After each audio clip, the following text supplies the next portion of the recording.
Good morning student. मागच्या लेक्चरमध्ये आपण lens maker formula, effect of silvering of lens हे स्टडी केलं आहे.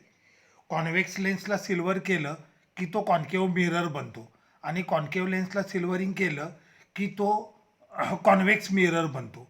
हे आणि त्याशी रिलेटेड फॉर्म्युले आपण मागच्या लेक्चरमध्ये स्टडी केलेत. आज आपल्याला एक इम्पॉर्टंट रिलेशन स्टडी करायचे ते म्हणजे प्रिझम. प्रिझम सर्वांनी पाहिले असेल, टेन्थला प्रिझमचे एक्सपेरिमेंट झालेले असतील. Prism is a refracting material medium bounded by at least two non parallel surfaces.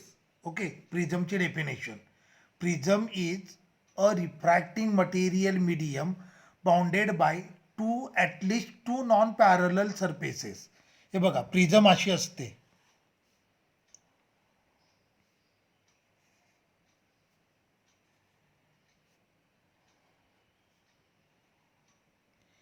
Like that. Okay, ही प्रिझम आहे. आता हा जो सरफेस आहे याला म्हणायचं first refracting surface of prism. तर ह्याच्या अपोजिट दुसरा सरफेस आहे, याला म्हणायचं second refracting surface of prism. This is boundary between two surfaces. This is boundary between two refracting surfaces. So this boundary is called as a refracting edge. Angle between two refracting surface is called as angle of prism or refracting angle of prism. लक्षात आलं? Prism म्हणजे it is a material medium, transparent material medium bounded by at least two non parallel surfaces. Okay, प्रिझममध्ये दोन refracting surface असतात. हा एक refracting surface झाला आणि हा दुसरा रिफ्रॅक्टिंग सरफेस झाला, बरोबर आहे. So this is first refracting surface. ह्याच्या अपोजिट असेल तो सेकंड रिफ्रॅक्टिंग सरफेस. तर थर्ड सरफेस आहे, याला म्हणतात बेस. Base of prism. तुम्ही प्रिझम जशी ठेवता तो खालचा सरफेस असतो, त्याला म्हणायचं base of prism. Boundary between two refracting surfaces, it is called as a refracting edge. Okay, angle between two refracting surface, it is called as angle of prism. Okay, तर हे झालं प्रिझमबद्दल. मग आता आपल्याला प्रूव्ह करायचं आहे प्रिझम फॉर्म्युला. मी पहिल्यांदा diagram draw करतो.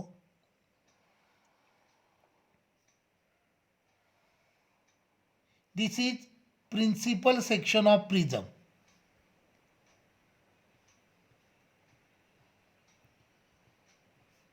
ह्या दोन normal.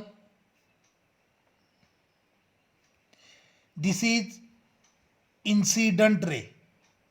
Okay, incident angle I किंवा याला I1 जरी घेतलं तरी चालतं.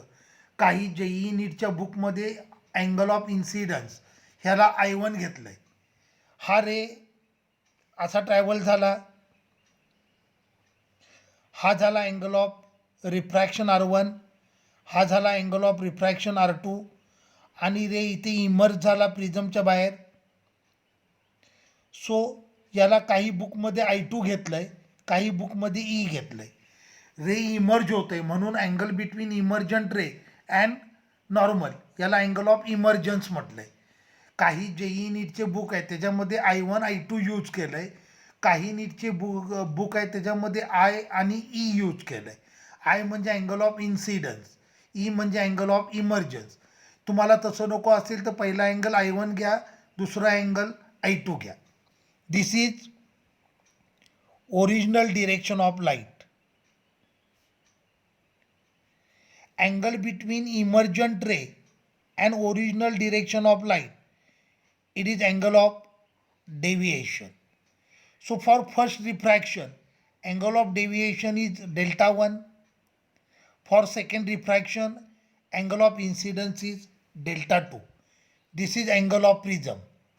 So A, B, C. This is principal section of prism. ह्याला आपण नाव देऊयात. हे सपोज करा E, हा पॉईंट F, हा point G. Okay, so principal section of prism मी ते ड्रॉ केलं आहे.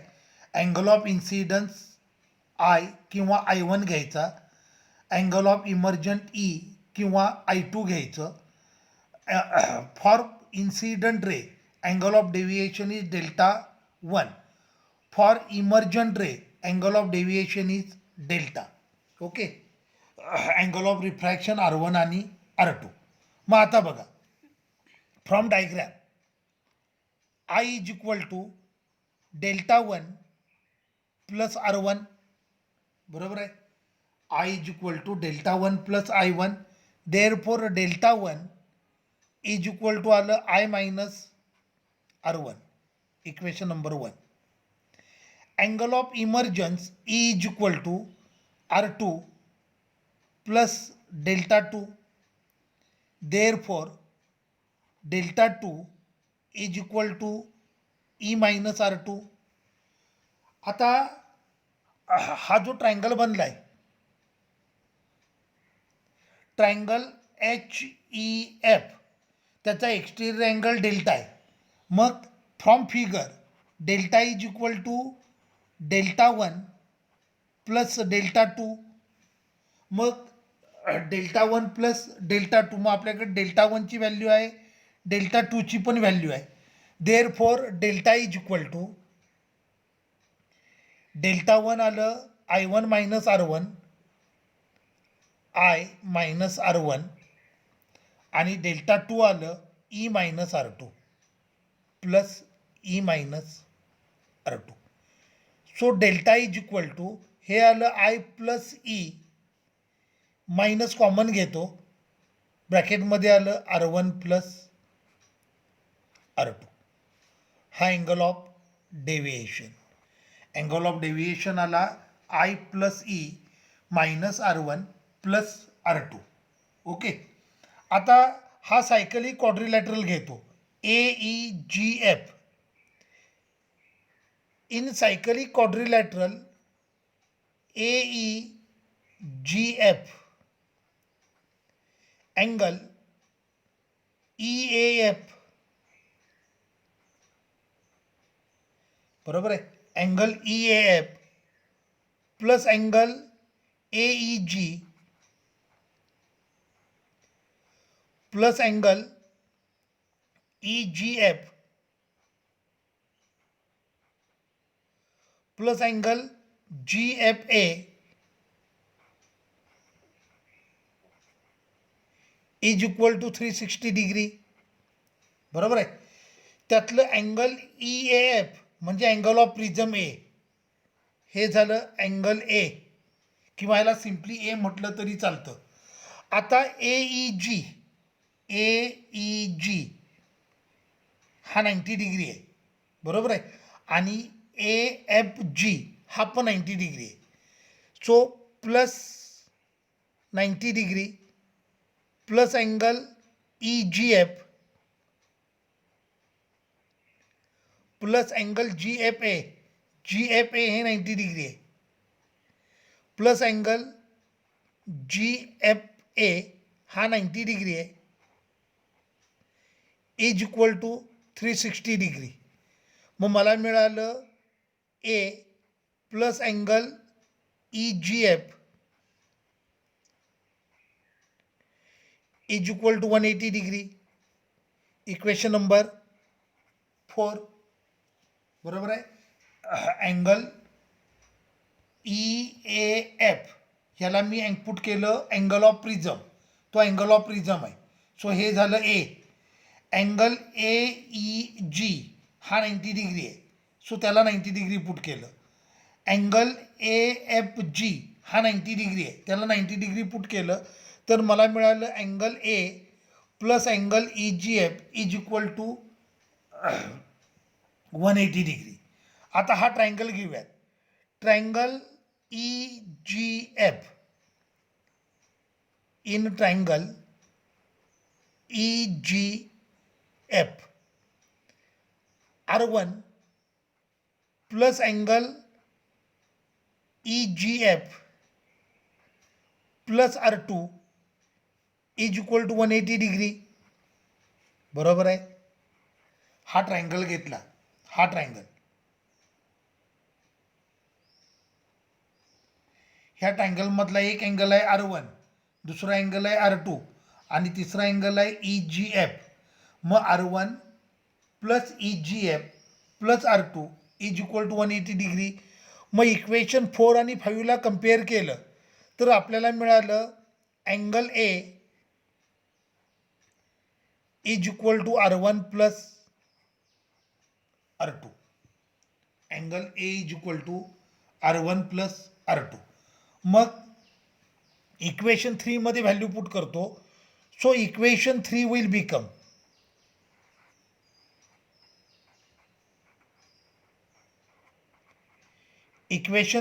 बिकम हे आलं delta is equal to I plus E minus A. बरोबर आहे. R1 प्लस R2ची व्हॅल्यू किती आहे? ए आहे. सो प्रिझमसाठी जनरल रिलेशन प्रूव्ह झालं. Delta plus A is equal to I plus E. Delta plus A is equal to I plus E. हा important formula आहे जो आपल्याला न्यूमरिकलसाठी लागेल. लक्षात आलं? या फॉर्म्युल्याला तुम्ही असं लिहिलं तरी चालेल. Delta plus A is equal to I1 plus I2. कारण आपण ईच्या ऐवजी म्हणजे आयच्या ऐवजी I1 घेऊ शकतो आणि ईच्या ऐवजी I2 घेऊ शकतो. सो हा फॉर्म्युला तुम्ही असा लिहिला, delta is equal to delta plus A is equal to I plus E तरी चालेल. Delta plus A is equal to I1 plus I2 लिहिलं तरी चालेल. आता बघा, प्रिझमला आपण असं अलाइन करायचं, अँगल ऑफ इन्सिडन्स आणि अँगल ऑफ डेव्हिएशनचा मी ग्राफ ड्रॉ करतो. With increase in angle of incidence deviation produce by prism will going on decreasing. Angle of incidence जसा इन्क्रीज होईल डेव्हिएशन डिक्रीज होत जातं. At a particular angle of incidence deviation will become minimum आणि याला म्हणतात angle of minimum deviation. लक्षात आलं? With increase in angle of incidence angle of deviation will going on decreasing. At a particular angle of incidence deviation will become minimum and this angle is called as angle of minimum deviation. आता नीट लक्ष द्या. Wien prism is align in minimum deviation position, then incident ray, refracted ray inside prism will travel parallel to its base.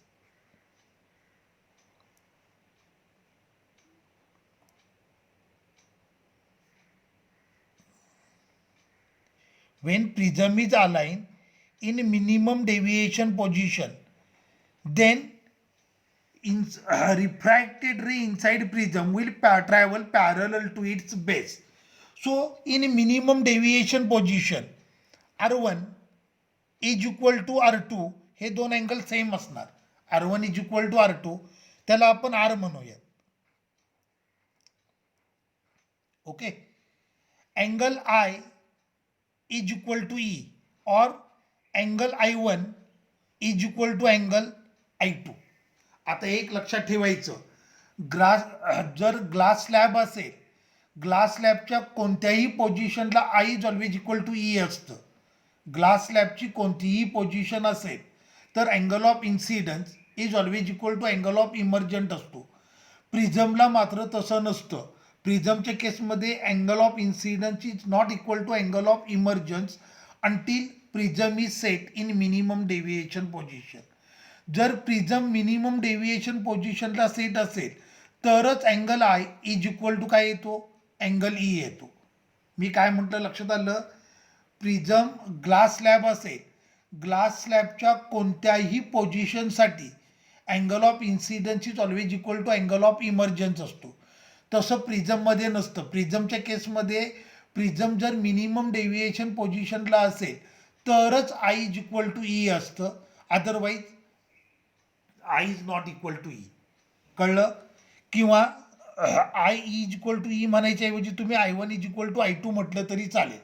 So A is equal to R1 plus R2. आता R1 is equal to R आहे, R2 is equal to R आहे. So मला मिळालं A is equal to 2R. Therefore R is equal to A by 2 आलं. बरोबर आहे. आता हे इक्वेशन मी ॲडजस्ट करतो. हां, हे इक्वेशन ॲडजस्ट करतो. प्रिझम मिनिमम डेविएशन पोझिशनला आहे. Therefore delta M plus A is equal to 2i because I is equal to E. Prism जर मिनिमम डेविएशनला असेल तर angle of incidence is equal to angle of emergence असणार. So delta M is equal to A, delta M plus A is equal to 2i. Therefore I is equal to हे आलं delta M plus A divided by 2. मग आपल्याला आरची value मिळाली. R किती मिळालं? A by 2. आणि आय किती आलं? A plus delta M upon 2. मग रिफ्रॅक्टिव्ह इंडेक्स फॉर्म्युला असतो sine I upon sine R. इथे आय इज इक्वल टू आलं A plus delta M upon 2 आणि आर आलं ए बाय 2. बरोबर आहे. आर आलं ए बाय 2. मग आता इक्वेशनमध्ये व्हॅल्यू पुट करतो. So mu is equal to sine A plus delta M upon 2 divided by sine A by 2. This is prism formula. So mu is equal to sine A plus delta M upon 2 divided by sine A by 2. याला म्हणतात prism formula. लक्षात आलं. पण JEE आणि नीटसाठी आपलं important relation कोणतं असणार आहे? Delta plus A is equal to I plus E. Delta plus A is equal to I1 plus I2. I1 म्हणजे फर्स्ट रिफ्रॅक्टिंग सरफेसचा अँगल ऑफ इन्सिडन्स, तर I2 म्हणजे सेकंड रिफ्रॅक्टिंग सरफेस आहे त्याचा अँगल ऑफ इन्सिडन्स. क्लिअर झालं. So JEE नीटसाठी हे relation लक्षात ठेवायचं. Delta plus A is equal to I plus E किंवा delta plus A is equal to I1 plus I2. Prism पुन्हा एकदा सांगतो. In case of prism for any position except minimum deviation I is not equal to E. When prism is aligned in minimum deviation position, when prism is aligned in minimum deviation position, then I is equal to E किंवा I1 is equal to I2. R1 is equal to R2 is equal to R, and a refracted ray inside prism will travel parallel to base. लक्षात आलं. मग ह्याच्यावरनं आपण prism formula prove केला. तर prism फॉर्म्युलाला mu is equal to sine A plus delta M upon 2 divided by sine A by 2. Okay. मग पुढचं derivation आहे ते म्हणजे deviation produce by thin prism. Deviation produce by thin prism. Okay. आता a prism whose refracting angle is less than 10 degree. A prism whose refracting angle is less than 10 degree. It is called as thin prism. ज्या प्रिझमचा refracting angle 10 डिग्रीपेक्षा कमी आहे त्या प्रिझमला म्हणायचं thin prism. आता बघा आपल्याकडे relation आहे mu is equal to sine A plus delta M upon 2 divided by sine A by 2. Angle जर स्मॉल असतील तर अँगल आणि त्याचा ट्रिग्नोमेट्रिक रेशो सेम असतो. याचा अर्थ sine A plus delta M upon 2 is equal to आलं A plus delta M upon 2.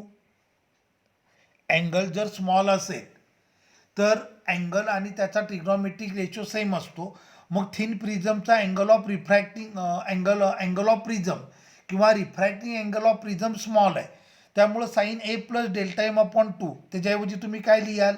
A plus delta M upon 2 आणि साईन ए बाय 2 त्याच्याऐवजी आपण लिहू फक्त ए बाय 2. मग ह्या फॉर्म्युल्यात व्हॅल्यू पुट करतो. Mu is equal to A plus delta M upon 2 divided by A by two दोन्हीकडे कॅन्सल होईल. So mu is equal to आलं A plus delta M divided by A. Therefore mu A is equal to A plus delta M. Therefore delta M is equal to mu A minus A common निघेल. So delta M is equal to A into bracket mu minus 1. This is deviation produce by thin prism. लक्षात आलं? Deviation produce by thin prism म्हणजे काय कळलं?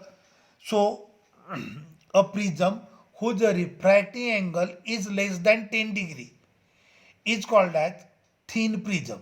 Okay, ज्या प्रिझमचा refracting angle 10 डिग्रीपेक्षा कमी आहे तिला आपण थिन प्रिझम म्हणतो. आता प्रिझम जर थिन असेल तर अँगल स्मॉल असतील तर अँगल स्मॉल येणार. अँगल जर स्मॉल असेल तर अँगल आणि त्याचा ट्रिग्नॉमेट्रिक रेशो सेम असतो. म्हणून sine A plus delta M upon 2 याला मी डायरेक्टली पुट केलं A plus delta M upon 2 आणि साईन ए बाय 2ला पुट केलं ए बाय 2. मग याला सिम्प्लिफाय केलं तर थिन प्रिझमचं डेव्हिएशन आलं A into bracket mu minus 1. So deviation produce by thin prism will depend upon its angle of prism and refractive index of material of prism. लक्षात आलं? हे फार अवघड नाही, हे सोपं आहे. So deviation produce by thin prism will depend upon angle of prism or refracting angle of prism and it will depend upon material of prism. कारण ते म्यूवर पण डिपेंड आहे. म्यू म्हणजे मटेरियलची प्रॉपर्टी झाली. So it will depend upon material of prism. मग आता पुढचा पॉईंट आपल्याला स्टडी करायचे तो म्हणजे dispersion of light.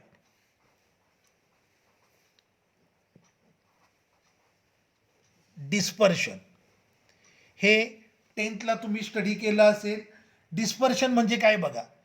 Wien white light is pass through prism, when white light is passed through prism, it split into its constituent colors. When light pass through prism, it split into its constituent color. It split into 7 color. याला म्हणतात dispersion of light. When white light is passed through prism, it split into 7 colors. The phenomenon is called as dispersion of light. आता violet colour असेल त्याचं deviation सगळ्यात जास्त असेल, तर red colour असेल त्याचं डेव्हिएशन सगळ्यात मिनिमम असेल, तर ॲव्हरेज डिस्प्लेसमेंट असेल ती येलो कलरचं असेल, मीन डेव्हिएशन असेल ती येलो कलरचं असेल. लक्षात आलं? So when white light is pass through prism, it split into its constituent color. The phenomenon is called as dispersion of light. White लाईटला प्रिझममधून पास केलं तर ती 7 कलरमध्ये स्प्लिट होते. हे फिनॉमिनन म्हणजे डिस्पर्शन. ह्याच्यामध्ये व्हायलेट कलरचं डेव्हिएशन असेल ते कम्पॅरेटिव्हली मोअर असेल, रेड कलरचं डेव्हिएशन असेल ते कम्पॅरेटिव्हली स्मॉल असेल, आणि येलो कलरचं डेव्हिएशन असेल ते ॲव्हरेज असेल किंवा मीन असेल. लक्षात आलं? So a phenomenon in which white light split into its constituent color into its 7 color, the phenomenon is called as dispersion of light. आता डिस्पर्शन का होतं? लाईटाची 7 कलरमध्ये स्प्लिट का होते? So when light pass through prism, deviation produced in constituent colour are different, therefore light will split into 7 colour. ज्या वेळेला light प्रिझममधून pass होते त्यावेळेला लाईटचे जे डिफरंट कलर्स असतात त्यांचं डेव्हिएशन डिफरंट असतं. लक्षात आलं? कारण ते डेव्हिएशन कशावर डिपेंड असणार? अँगल ऑफ प्रिझमवर डिपेंड असणार आणि refractive index of material of प्रिझमवर डिपेंड असणार. सो व्हाईट लाईट ज्या वेळेला तुम्ही प्रिझममधून पास करता त्यावेळेला त्याच्या डिफरंट कलरचं डेव्हिएशन डिफरंट असतं. Therefore light split into it constituent colour. This phenomenon is called as dispersion of light. लक्षात आलं? Wien white light pass through prism, it split into its constituent color, it split into 7 color. This phenomenon is called as dispersion of light. मग आता याच्या पुढे different definition आहेत, त्या definition आपण next लेक्चरमध्ये स्टडी करूयात. ठीक आहे, थांबूयात.